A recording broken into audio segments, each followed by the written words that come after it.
So it turns out the shooters in Australia weren't Pakistani after all.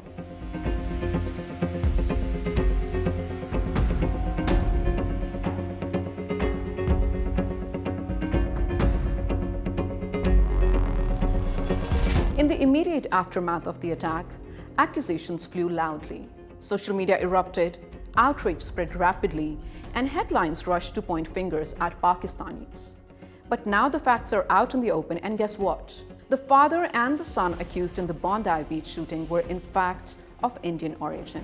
Telangana police in India have officially confirmed that Bondi Beach shooter Sajid Akram was originally from Hyderabad, India, and migrated to Australia in 1998. Akram carried an Indian passport while his son Naveed is an Australian citizen. Investigators further noted, almost as an afterthought, that whatever led to the radicalization of Sajid Akram and his son Naveed had absolutely nothing to do with India or any local influence in Telangana. But that detail, of course, didn't seem to matter much earlier. And suddenly, the noise has stopped. Just yesterday, Indian media was spreading misinformation, putting an innocent man's life at risk. Entire communities were implicated before investigations had even properly begun. The sad irony is that Indian media's habitual obsession with blaming Pakistan completely overshadowed the tragedy itself. Dozens of innocent lives were lost, and multiple people were wounded during a Hanukkah celebration at Sydney's Bondi Beach. The victims ranged in age from 10 to 87 according to the police, yet much of the discourse in India ignored this human loss and carried on with the blame game. Now, as verified information emerges, those same platforms are noticeably quiet. And it's important to note this. Reports suggesting the suspect was of Indian origin had begun circulating as early as yesterday, but at the time details were unclear. So instead of rushing to assign blame or simply swapping one nationality for another, we chose to wait. Because responsible reporting means waiting for confirmation, not chasing narratives. That confirmation has now arrived. Investigators have confirmed that the two suspects traveled to the Philippines in November, shortly before the Bondi Beach attack. Immigration authorities there stated that the men entered the country using Indian and Australian passports.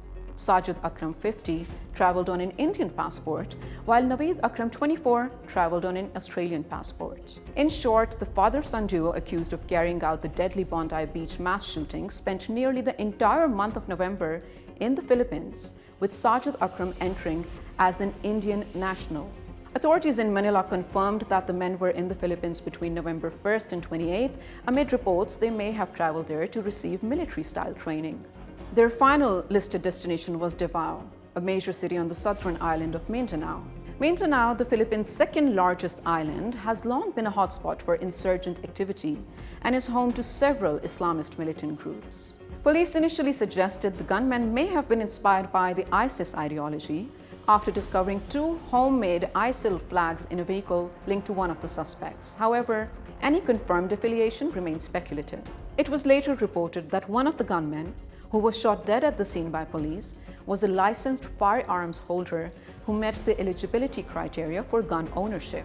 For Australia, this marks a dark chapter, one that has prompted the government to vow stronger gun laws. But for India, after a fierce round of blame games, there is now a noticeable absence of outrage. Where is the Indian media now? The same outlets that rushed to blame Pakistan before the facts are now largely silent after the facts have emerged. This isn't about trading one country's name for another. It's about highlighting a pattern. Misinformation spreads fast, while corrections travel slowly, if they travel at all. The Bondi Beach attack remains under investigation. Accountability lies with the individuals involved, not entire nations or communities. But knowing the script India often follows, the next step may well be shifting blame toward the religion of the suspects. Regardless, justice for the victims must remain the priority, not political point scoring or selective outrage. The lesson here is simple. Facts don't care about narratives. They surface eventually. And when they do, the real test is who has the integrity to acknowledge them and who chooses silence instead. No blame without evidence, and no silence when the evidence arrives.